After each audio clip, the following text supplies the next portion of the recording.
আমি হিন্দু ছিলাম। আমার বাবা শৈলাস দাস, দেশের বাড়ি নেত্রকোনা। আমি সপরিবারে, আমার 2 ছেলে 2 মেয়ে এবং আমার পরিবার জনারানী সহ আমি ছিলাম শ্রী সুমন দাস। কোর্টে এফিডেভিট করে ইসলাম ধর্ম গ্রহণ করি 16 তারিখে অ্যাডভোকেট রফিকুল ইসলাম স্যার এবং অ্যাডভোকেট মহিবুদ্দিন স্যারের মাধ্যমে। আল্লাহ তাআলার মনোনীত ধর্ম ইসলাম, আদি যুগ থেকে চলে আসছে ইসলামের উপরে।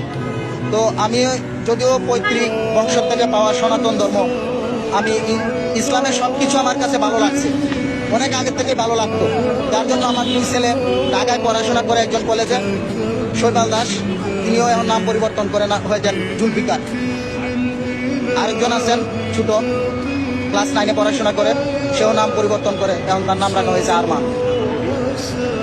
আয়েশা বেগম, আগে ছিল ঝর্ণা রানী, এখন হয়েছে আয়েশা বেগম। আমি সিলেক্ট কোর্টে আলহামদুলিল্লাহ অনেক সুন্দর মতো কোর্টে এফিডেভিট করতে পেরেছি, কোনো সমস্যা হয় নাই, কোথাও কোনো সমস্যা নেই ইনশাল্লাহ, আলহামদুলিল্লাহ কোথাও কোনো সমস্যা নেই। আমার 2 ছেলের মুসলমানি এবং আমি সহ আল হারামাইন হাসপাতালে সুন্নতে কাতলা হয়ে যাবে ইনশাল্লাহ 3 জনের।